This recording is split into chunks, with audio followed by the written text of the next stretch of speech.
NEET exam കഴിഞ്ഞ് വേണ്ടത്ര mark കിട്ടാതെ വരുമ്പോൾ MBBS ശേഷം കുട്ടികൾ കൺസിഡർ ചെയ്യാറുള്ള വേറൊരു കോഴ്സാണ് BAMS, bachelor of ayurvedic medicine എന്നാണ് വിളിക്കുക.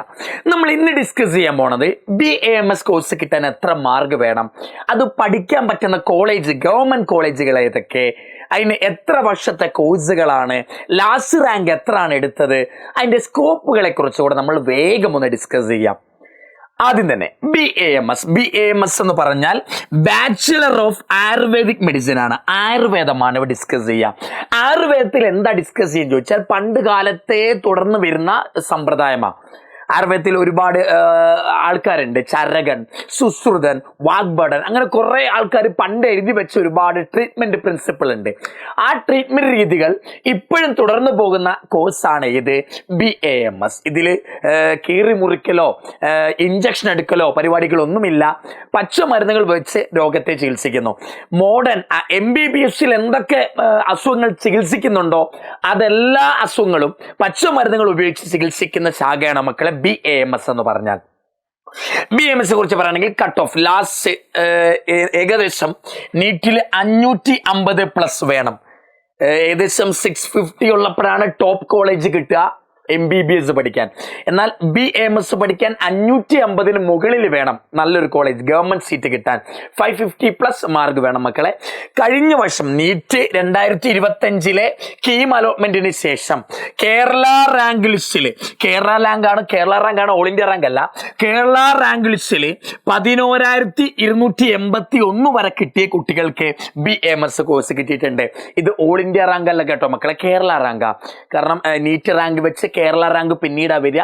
കേരള റാങ്കിൽ 11,281 കുട്ടിക്കും ഗവൺമെന്റിൽ, പ്രൈവറ്റ് കിട്ടിയ കാര്യമല്ല, ഗവൺമെന്റിൽ ഒരു റിസർവേഷനും ഇല്ലാത്ത കുട്ടിക്ക് 11,281 റാങ്ക് കിട്ടിയ കുട്ടിക്ക് ഗവൺമെന്റ് സീറ്റ് കിട്ടിയിട്ടുണ്ട്.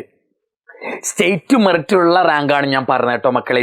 ഇത് കുറച്ച് റിസർവേഷൻ ഉള്ളവർക്ക് കുറച്ചുകൂടെ റാങ്ക് മുകളിലോട്ട് പോകും. 12,000 13,000 ആണെങ്കിൽ പോലും അവർക്ക് അഡ്മിഷൻ കിട്ടും. ഞാനിത് ഒന്നുമില്ലാത്ത ജനറൽ കാറ്റഗറി, ഒരു റിസർവേഷനും ഇല്ലാത്ത കുട്ടികളുടെ കാര്യമാണ്, സ്റ്റേറ്റ് മെറിറ്റുള്ള കാര്യമാണ് പറഞ്ഞാൽ 11,281.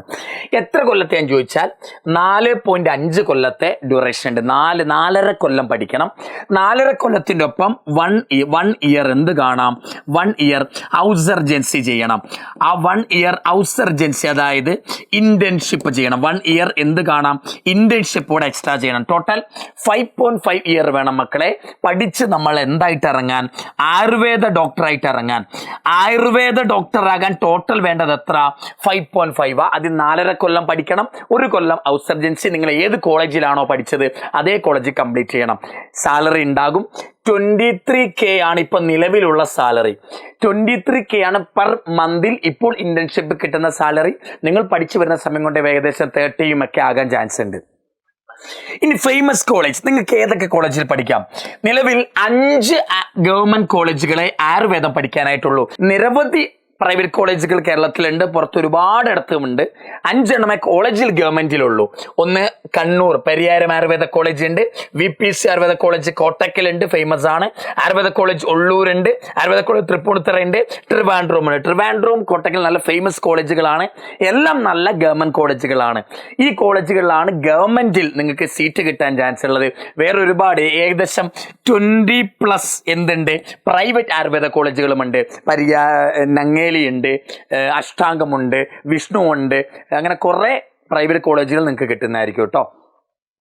ഇതിനുശേഷം ഇതിൽ ഹയർ സ്റ്റഡി, ഇതിലൊക്കെ നിങ്ങൾ 4.5 കൊല്ലം കഴിഞ്ഞാൽ 4.5 കൊല്ലം നിങ്ങൾ പഠിച്ച് പ്ലസ് 1 ഇയർ നിങ്ങൾ എന്തു ചെയ്തു, കോളേജിൽ നിന്ന് ഇന്റേൺഷിപ്പ് ചെയ്തിരിക്കട്ടെ. അപ്പോൾ നിങ്ങളുടെ കയ്യിലുള്ളത് എന്താണെന്നറിയാമോ, UG ക്വാളിഫിക്കേഷനാ. UG കിട്ടുള്ളൂ. ഈ 5.5 കൊല്ലം നിങ്ങൾ മെനക്കെട്ടാൽ നീറ്റിന് ശേഷം, അലോട്ട്മെന്റിന് ശേഷം 5.5 കൊല്ലം പഠിച്ചു കഴിഞ്ഞാൽ നിങ്ങൾക്ക് UG കോഴ്സ് കംപ്ലീറ്റ് ആയെന്നേ പറയാൻ പറ്റൂ. ഇതിനുശേഷം ഹയർ സ്റ്റഡി ചെയ്യണം. UG ചെയ്ത ഒരാളെ സംബന്ധിച്ച് വലിയ സ്കോപ്പ് BAMS പറയാനില്ല. എന്നാൽ PG ജി ചെയ്യുന്ന ആളെ സംബന്ധിച്ച് നല്ല സ്കോപ്പുകൾ പറയാറുണ്ട്.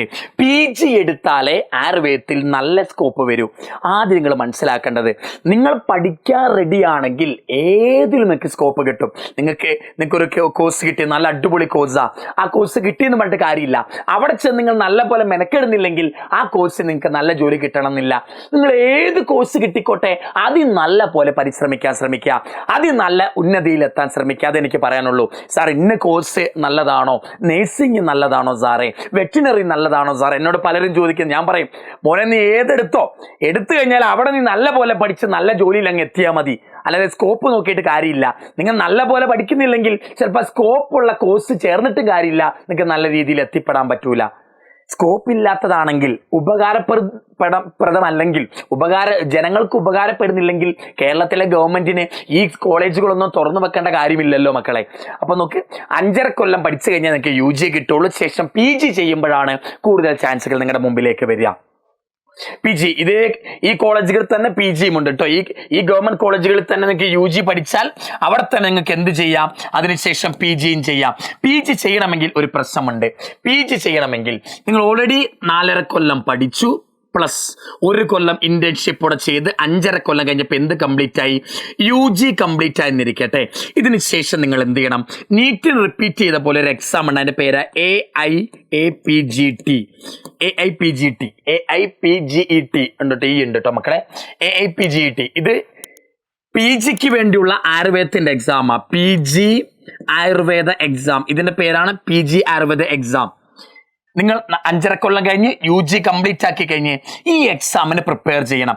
ഈ എക്സാം പ്രിപ്പയർ ചെയ്ത് കഴിഞ്ഞ് നിങ്ങൾക്ക് വീണ്ടും ഒരു ഓൾ ഇന്ത്യ റാങ്ക് വരും. ആ റാങ്ക് വെച്ച് മാത്രമേ ഈ കോളേജുകളിലൊക്കെ നിങ്ങൾക്ക് അഡ്മിഷൻ കിട്ടുള്ളൂ. UG കഴിഞ്ഞെന്ന് പറഞ്ഞാൽ അതേ കോളേജിൽ നിങ്ങൾക്ക് PG കിട്ടില്ല. UGക്ക് ശേഷം നിങ്ങൾ മെനക്കെട്ട് ഓൾ ഇന്ത്യ റാങ്കിൽ വരണം, PG എക്സാം എഴുതണം. ഏതാ? AIPGT. ഇതാണ് എക്സാമിന്റെ പേര്. ഈ എക്സാം എഴുതി റാങ്ക് വന്നാൽ മാത്രമേ ഈ കോളേജുകളിലൊക്കെ PG സീറ്റ് നിങ്ങൾക്ക് പഠിക്കാൻ പറ്റുള്ളൂ. അതിനും പലരും റിപ്പീറ്റ് ചെയ്യാറുണ്ട്. UG കഴിഞ്ഞ് 1 ഇയർ നിങ്ങൾ നീറ്റിന് റിപ്പീറ്റ് ചെയ്യുന്ന പോലെ ഈ PG എക്സാമിന് വേണ്ടിയും റിപ്പീറ്റ് ചെയ്യാറുണ്ട് കേട്ടോ. ഇനി അടുത്താണ് മക്കളെ, ഇതിന് ശേഷം PGക്ക് ശേഷം PG കിട്ടിക്കഴിഞ്ഞാൽ ഒരുപാട് ഓപ്പർച്യൂണിറ്റീസ് ഉണ്ട്. നിങ്ങൾക്ക് മെഡിക്കൽ ഓഫീസർ എഴുതാം, മെഡിക്കൽ ഓഫീസർ ആകാൻ പറ്റും നിങ്ങൾക്ക്. അതിന് ഏറ്റവും വലിയ ടീച്ചിങ്. നിങ്ങൾക്ക് പഠിപ്പിക്കാൻ ആഗ്രഹമുണ്ടെങ്കിൽ, സ്റ്റുഡൻസിനെ പഠിപ്പിക്കാൻ ആഗ്രഹമുണ്ടെങ്കിൽ നിങ്ങൾ എന്ത് ചെയ്യണം, PG എടുത്തേ പറ്റുള്ളൂ. UG കഴിഞ്ഞ ഒരാൾക്ക് പ്രൊഫസേഴ്സ് ആകാനോ ഇതേപോലെ ഗവൺമെന്റ് കോളേജ് അല്ലെ പ്രൈവറ്റ് കോളേജിൽ പഠിപ്പിക്കാൻ കഴിയണമെങ്കിൽ നിങ്ങൾ എന്തായാലും PG എടുക്കണം. അതിനുശേഷം നിങ്ങൾക്ക് ഹൈ ലെവലിൽ ഏതെങ്കിലും നിങ്ങൾ പഠിപ്പിക്കാൻ PG എടുത്തു, നിങ്ങൾ ഏതെങ്കിലും ഒരു ഡിപ്പാർട്ട്മെന്റ്, സർജറി ഡിപ്പാർട്ട്മെന്റിൽ, ആയുർവേദത്തിലെ സർജറി ഡിപ്പാർട്ട്മെന്റിൽ നിങ്ങൾ പ്രൊഫസറായെങ്കിൽ നിങ്ങൾക്ക് HOD ആകണം. ആ ഡിപ്പാർട്ട്മെന്റിലെ ഹെഡ് ഓഫ് ഡിപ്പാർട്ട്മെന്റ് ആകണം. HOD എന്നൊക്കെ കേട്ടില്ലേ, കലിപ്പൻ HOD എന്നൊക്കെ കേട്ടില്ലേ. ഒരു ഡിപ്പാർട്ട്മെന്റിന്റെ HOD ആകണമെങ്കിൽ നിങ്ങളുടെ കയ്യിൽ അടുത്ത ക്വാളിഫിക്കേഷൻ വേണം. അതിന്റെ പേരാണ് PhD. PG ഉണ്ടെങ്കിൽ നിങ്ങൾക്ക് ടീച്ചർ ആകാം, പക്ഷെ ഒരു ഡിപ്പാർട്ട്മെന്റിലെ ടീച്ചർ ആകാം, പ്രൊഫസർ ആകാം. പക്ഷെ ഡിപ്പാർട്ട്മെന്റിന്റെ ഹെഡ് ആകണമെങ്കിൽ, HOD ആകണമെങ്കിൽ നിങ്ങൾക്ക് എന്ത് വേണം, PhD വേണം, ഡോക്ടറേറ്റ് വേണം. PhD ഉണ്ടെങ്കിൽ നിങ്ങൾക്ക് എന്ത് കിട്ടുള്ളൂ, HOD ആകാൻ പറ്റൂ. PG 3 കൊല്ലമാണ്, PhD 2 കൊല്ലമാണ്. PG 3 കൊല്ലത്തെ കോഴ്സാണ്, PhD 2 കൊല്ലത്തിന്റെ കേസാണ്, 2 കൊല്ലത്തെ കോഴ്സാണ് കേട്ടോ. ഇതാണ് ഹയർ സ്റ്റഡീസിൽ വരുന്നത് മക്കളെ. ഇനി ഇതിന്റെ സ്കോപ്പിനെ കുറിച്ച് പറയുകയാണെങ്കിൽ, ഞാൻ പറഞ്ഞല്ലോ, നിങ്ങൾ ഏത് കോഴ്സ് എടുത്തോ ആ കോഴ്സ് നിങ്ങൾക്ക് അടിപൊളിയാക്കണമെങ്കിൽ നിങ്ങൾ നല്ല പോലെ പഠിച്ചേ പറ്റുള്ളൂ. നിങ്ങൾ PG എടുത്ത ആളാ അല്ലെ UG എടുത്ത ആളാണെന്നിരിക്കട്ടെ, നിങ്ങൾക്ക് എന്ത് ചെയ്യാം, ക്ലിനിക്കൽ പ്രാക്ടീസ് തുടങ്ങാം. നിങ്ങൾക്ക് നിങ്ങളുടേതായ ഒരു ഹോസ്പിറ്റൽ തുടങ്ങാം, അവിടെ ഇരിക്കാം, പേഷ്യൻസ് വരും. നമ്മുടെ ഇന്ത്യയുടെ പ്രത്യേകത അറിയാലോ, BAMS ഹൈലി വാല്യൂ കൊടുക്കുന്ന ഒരു രാജ്യമാണ് ഇന്ത്യ എന്ന് പറഞ്ഞാൽ. ഒരുപാട് ആയുർവേദ മെഡിസിനും ഒരുപാട് ആയുർവേദത്തിൽ വിശ്വസിക്കുന്ന ആൾക്കാർ കൂടുതലുള്ളതാണ്. ബാക്കി കൺട്രീസിനെ കമ്പയർ ചെയ്യുമ്പോൾ ഇന്ത്യയിൽ കുറേ ആൾക്കാർ ആയുർവേദത്തിൽ വിശ്വസിക്കുന്നുണ്ട്. അപ്പം ഒരു ആശുപത്രി തുടങ്ങിയാൽ തന്നെ അധികം ചിലവൊന്നുമില്ല. ബാക്കി പോലെ മോഡേൺ മെഡിസിൻ പോലെയല്ല, കുറച്ച് സാധനങ്ങളൊക്കെ വെച്ച് തന്നെ നിങ്ങൾക്ക് ഹോസ്പിറ്റൽ സ്റ്റാർട്ട് ചെയ്യാം. ഒരുപാട് പൈസ ഒന്നും വേണ്ട.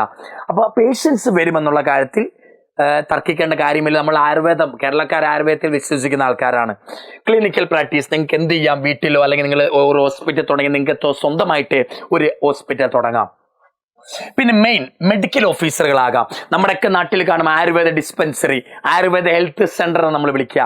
ഈ ഹെൽത്ത് സെന്ററിലൊക്കെ ഓരോരോ ഡോക്ടേഴ്സ് വേണം, ആയുർവേദ ഡോക്ടേഴ്സ്. കേരളത്തിൽ ഏകദേശം ഒരു ജില്ലയിൽ തന്നെ ഏകദേശം ഒരു 100 കണക്കിന് ആയുർവേദ ഡിസ്പെൻസറി ഉണ്ട്. ഇതിലേക്ക് മെഡിക്കൽ ഓഫീസറുകൾ വേണം. ഓരോ പഞ്ചായത്തിലും ഓരോന്ന് വെച്ചാൽ പറയാം. ഓരോ പഞ്ചായത്തിൽ ഓരോ മെഡിക്കൽ ഓഫീസറുകൾ വേണം. ആ എക്സാം എഴുതാം. കേരള PSC എഴുതി നിങ്ങൾക്ക് വേണമെങ്കിൽ UGക്ക് ശേഷം അല്ലെങ്കിൽ UGക്കാർക്കും മെഡിക്കൽ ഓഫീസർ ആകാം, PGക്കാർക്കും മെഡിക്കൽ ഓഫീസർ ആകാം. ടീച്ചിങ് ചെയ്യണമെങ്കിൽ PG നിർബന്ധമാണ്. മെഡിക്കൽ ഓഫീസർ ആകുന്ന PGക്കാർക്കും പറ്റും, UGക്കാർക്കും എഴുതാൻ പറ്റും. ക്ലിനിക്കൽ പ്രാക്ടീസോ PGക്കാർക്കും UG എടുത്തവർക്കും പറ്റും. എന്നാൽ PG എടുത്തവർക്ക് മാത്രമേ ടീച്ചർ ആകാൻ പറ്റൂ. ആയുർവേദത്തെ കുറിച്ച് പഠിപ്പിക്കാൻ ഗവൺമെന്റ് കോളേജിൽ പ്രൊഫസേഴ്സ് ആകാൻ എന്ത് പറ്റുള്ളൂ? PG എടുത്തവർക്ക് മാത്രമേ പറ്റുള്ളൂ. അങ്ങനെ ടീച്ചിങ് വേണമെങ്കിൽ നിങ്ങൾക്ക് കണ്ടിന്യൂ ചെയ്യാം. ആയുർവേദത്തിലെ മരുന്നുകൾ കണ്ടുപിടിക്കാം, റിസർച്ച് ചെയ്യാം. റിസർച്ച് ചെയ്യണമെങ്കിലും PG വേണം, PhD വേണം. PGയും PhDയും ഒക്കെ ഉണ്ടെങ്കിലേ റിസർച്ച് ചെയ്യാൻ പറ്റുള്ളൂ. ടീച്ച് ചെയ്യുമ്പോൾ ഹെഡ് ഓഫ് ഡിപ്പാർട്ട്മെന്റിന്റെ ഹെഡ് ആകണമെങ്കിലോ PhD വേണം മക്കളെ. ഇങ്ങനെ റിസർച്ച് ചെയ്യാം മരുന്നുകളെ കുറിച്ച്, അസുഖങ്ങളെ കുറിച്ച്, ആയുർവേദം വഴി എങ്ങനെ രക്ഷപ്പെടുത്താം. കൊറോണ വന്നപ്പോൾ ഒരുപാട് റിസർച്ച് നടന്നു, എങ്ങനെ ആയുർവേദം വഴി കൊറോണയെ തടക്കാം. ഒരുപാട് ഡിസീസുകൾക്ക് നിങ്ങൾക്ക് വേണമെങ്കിൽ പഠിക്കാം. മാനുഫാക്ചറിങ് കമ്പനീസിൽ നിങ്ങൾക്ക് വർക്ക് ചെയ്യാം. ഒരുപാടുണ്ട്. കോട്ടക്കൽ ആയുർവേദശാല മാനുഫാക്ചറിങ് കമ്പനിയാ, പതഞ്ജലി ഉണ്ട് മാനുഫാക്ചറിങ് കമ്പനിയാ. ഈ കമ്പനീസിലൊക്കെ അവരുണ്ടാക്കുന്ന മെഡിസിന്റെ ക്വാളിറ്റി അറിയാൻ ഡോക്ടേഴ്സിനെ ആവശ്യപ്പെടാറുണ്ട്. അവിടെയൊക്കെ നിങ്ങൾക്ക് എന്ത് ചെയ്യാം? വന്ന് ജോയിൻ ചെയ്യാം. അങ്ങനെയുള്ള കമ്പനീസ് നിങ്ങൾക്ക് ജോയിൻ ചെയ്യാം. മരുന്നുണ്ടാക്കുന്ന കമ്പനികളിൽ നിങ്ങൾക്ക് വേണമെങ്കിൽ ഡോക്ടറായിട്ട്, ആ മരുന്നിന്റെ വാല്യൂ നിശ്ചയിക്കുന്ന ഡോക്ടറായിട്ട് നിങ്ങൾക്ക് വേണമെങ്കിൽ വർക്ക് ചെയ്യാം. അടുത്താണ് മക്കളെ അബ്രോഡ് ഓപ്പർച്യൂണിറ്റീസ്. നമ്മുടെ കേരളമോ അല്ലെങ്കിൽ ഇന്ത്യ എന്നല്ല, അതിനപ്പുറത്ത് ഒരുപാടുണ്ട്. ജർമ്മനി, ഇറ്റലി അങ്ങനെയുള്ള രാജ്യങ്ങളിലേക്ക് ആയുർവേദം വ്യാപിച്ചുകൊണ്ടിരിക്കുക. ഒരുപാട് ട്രീറ്റ്മെന്റ് ഒക്കെ ചെയ്യാൻ പുറം രാജ്യത്തു നിന്ന് കേരളത്തിലേക്ക് വരുന്നവരുണ്ട്. നമുക്ക് വേണമെങ്കിൽ നമ്മുടെ ആയുർവേദത്തെ പുറത്തു കൊണ്ടുപോയിട്ട് അവിടെ ആ ശാസ്ത്രം കൊണ്ട് അവിടെ നമുക്ക് പോപ്പുലാരിറ്റി ഉണ്ടാക്കാം. പുറത്ത് രാജ്യങ്ങളിലും വേണമെങ്കിൽ ഹോസ്പിറ്റൽ സാധനങ്ങളൊക്കെ തുടങ്ങിയ ഒരുപാട് കഥകളുണ്ട്. അതും വേണമെങ്കിൽ ഒരു ഓപ്പർച്യൂണിറ്റിയാണ്. അത് തന്നെ എന്റർപ്രണർഷിപ്പ്. നിങ്ങൾക്ക് വേണമെങ്കിൽ സ്വന്തമായിട്ട് എന്ത് ചെയ്യാം? കമ്പനികൾ സ്റ്റാർട്ട് ചെയ്യാം.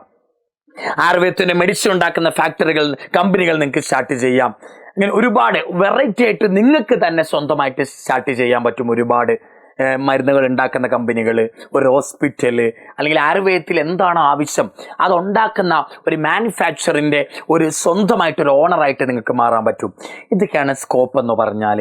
നിരവധി സ്കോപ്പുകളുണ്ട് ആയുർവേദത്തിൽ. കമ്പയറിംഗ് വിത്ത് MBBS കുറവാണ്. ബട്ട് നിലവിൽ ആയുർവേദത്തെ ഇഷ്ടപ്പെടുന്ന ആൾക്കാർക്ക് അതുവഴി ജീവിച്ചു പോകാനുള്ളതെല്ലാം ആയുർവേദത്തിൽ തന്നെ ഉണ്ട്. ഏതായാലും മക്കളെ ഇത്രയാണ് ആയുർവേദത്തെക്കുറിച്ച് പറയാനുള്ളത്. താല്പര്യമുള്ളവർക്ക് ഇതിനെക്കുറിച്ച് മോർ കാര്യങ്ങളെക്കുറിച്ച് അറിയണമെങ്കിൽ എനിക്ക് വേണമെങ്കിൽ മെസ്സേജ് അയക്കാം. ഇതാണ് എൻ്റെ നമ്പർ. ഇതിൽ ഞാൻ എന്നോട് കുറേ കാര്യങ്ങളൊക്കെ അറിയുന്നതാണെങ്കിൽ ഞാൻ പറഞ്ഞു തരും. ഇതിനെക്കുറിച്ച് ഡീറ്റെയിൽ ആയിട്ട് കുറച്ചുകൂടെ അറിയാനുള്ളവരാണെങ്കിൽ വേഗം ഇതിൽ മെസ്സേജ് അയക്കാം. ഇൻട്രസ്റ്റ് ഉള്ളവർ പറയുക. ബൈ.